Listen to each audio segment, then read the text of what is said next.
Well, hi everybody. It's a Saturday and I'm doing my exchange. I have this weird like frog thing in my throat and like a congestion in my lungs, and I don't know how I got that. I just realized I have Project Runway in the background, so let me turn that off before I'm flagged. I just remember the whole debacle with the sponges? Wow. The last couple of months I've been asking DaVita for sponges because they don't give you the sponge gauze anymore with your order, remember? Okay, so as of lately, this is the sponge that we've been getting, the sponge gauze, and it's so thin that I've learned to fold it in half, and then I've put the GAUZES on there, and that way I can wrap it around and clean my connector and everything like that, right?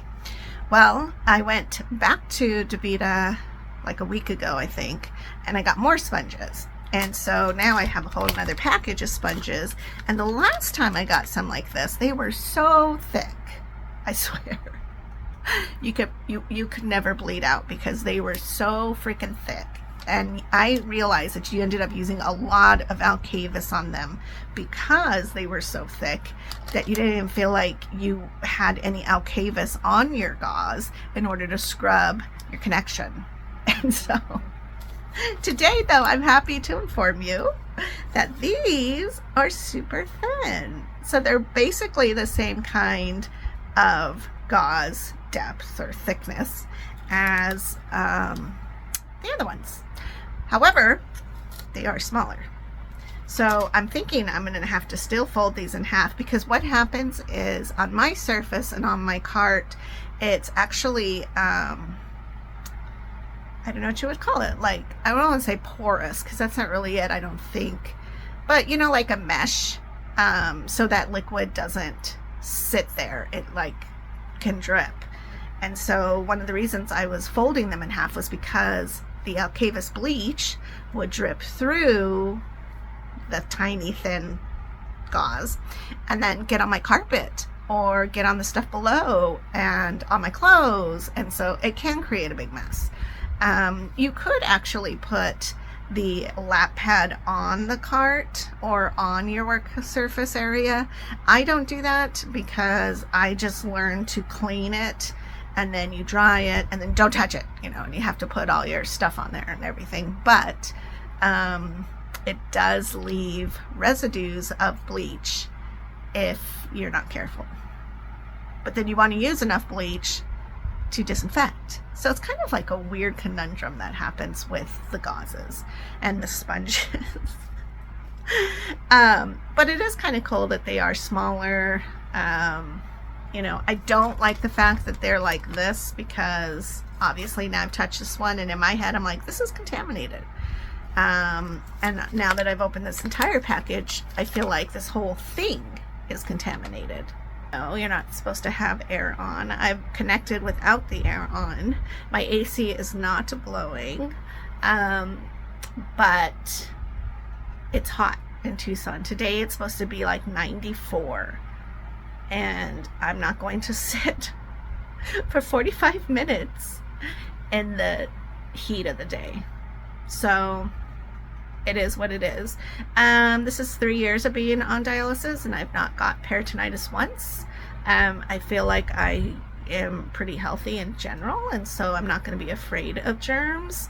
But I am going to take the necessary precautions, you know, so like when I disconnect and connect, I will definitely turn my fan off. But I just don't feel like sweating to death. Plus, I actually take my lap pad and I cover the connecting area so that the air isn't on there anyways. But if you really look at it realistically, there's air everywhere. So you can't stop it. I also once a month, let me fix that a little bit better. There we go.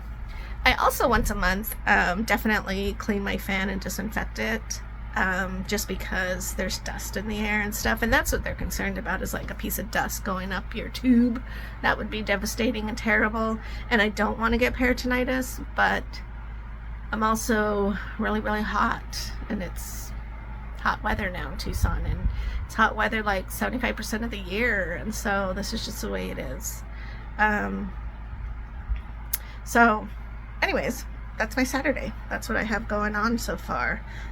Charlie should be showing up here pretty soon. I got a delivery yesterday from, I forgot his name. He's very nice though. He's been one of my delivery drivers for a long time. In fact, this was the first time that he came to this apartment.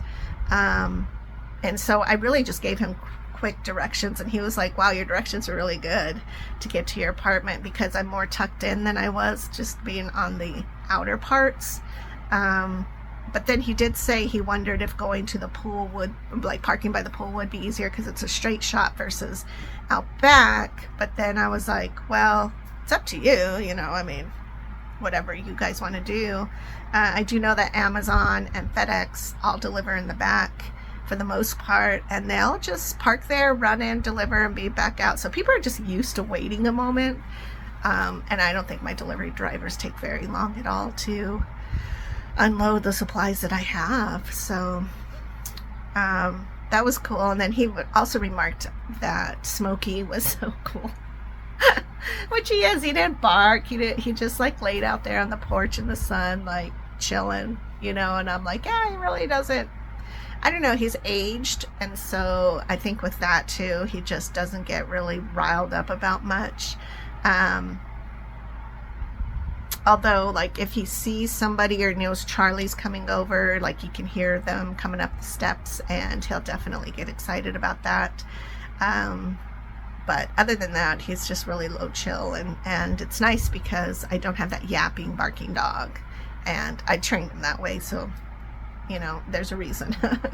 And I think he could be in the apartment, but he would just want to be helpful and like sniff and then like probably walk behind the guy, you know. So I mean, I just put him out on the porch. It just makes it a little easier. And then he was telling me that they are really cracking down on the pets, because apparently some of the drivers have gotten bit, and it's not necessarily even the dog's fault, because I feel like when you have a medical condition, dialysis or whatever, it's like your pet knows this about you. Like, there's been many times that I have felt really ill and I couldn't take Smokey out, and I just look at him and I'm like, I'm sorry, I don't feel good. Or he'll notice like I'm laying down a lot during the day. And I think pets just know that connection with you. And so when a stranger comes in with these weird objects and this big machine that may or may not make noise, I think that they're just naturally reacting to like, I need to protect my owner, I don't know what's going on. And they only come once a month, so, and it's kind of like a long month usually, and so they're not used to them, and now they're invading their home and their person and their space. And so he was saying that they've really started to crack down on that, and if there's an issue, I think that he said they had paperwork that people are having to sign now to help protect everybody.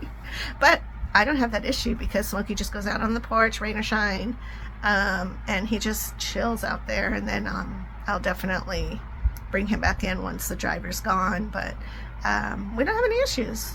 So I don't know, you can't really blame the dog, you know, and you can't blame the driver either, because he's just trying to do his job. So it's just a matter of, I think, training and keeping calm yourself, and I don't know. But, you know, it was cool to have everything delivered yesterday. And I think that I go next week I need to go back to DaVita next week to get a couple of supply items. But other than that, I don't go for 2 weeks. I might be able to hold out for 2 weeks, because it's such a long drive over there and it's so hot now. I don't really want to have to go if I don't have to go. And then I will have another appointment. But I did have a on the phone call appointment with Dr. Olivier. I hear it both ways, so I don't know which one it is. But he said everything looked good, and my potassium was good, everything was good. So, one thing I wanted to mention is, it's kind of funny because some of the questions they ask you are always repetitive, like, you know, are you constipated, or, you know, different dietary, have you been nauseous, you know, things like that. Have you fallen? And I always think that the fallen thing is funny because it's like, no, I know how to walk, you know, or, I mean, everybody trips once in a while, right? But I always kind of associate falling with like an elderly person who's trying to get out of the shower, or, you know, has trouble walking, which I don't have trouble walking. I have trouble getting out the door to go walk because of myself, not like physically though. Anyways, yesterday I was putting up these little stars in my home to decorate, and so I have this like 2-step stool. So as I was, and they're like stickers, so you kind of peel and then you stick them on there on the wall. And the first time I like stepped all the way down to the floor, and I'm small, so I thought I was gonna die. And then the second time, I don't know what happened. Like the first time I remembered at the last minute, like, oh, holy crap, I'm on a step. And then the second time I stepped off, I remembered in time to catch that second step, but I was so close to the edge of the stool that I slid my shin down, and that really hurt. And I have a really big bruise and a bump. And I thought, now I can say I fell. But, you know, otherwise I'm fine. And thankfully, everything's good. And I would have to say this, that I have fallen a couple of times because my pit bull decides that he wants to lay behind me. Why that is and why dogs do that, I don't know. But pit bulls specifically like to do that, like to be right on top of everything, I guess. So anyways, that's been my life. I'll talk to you guys later. You have a good day. Drink your water. Bye-bye.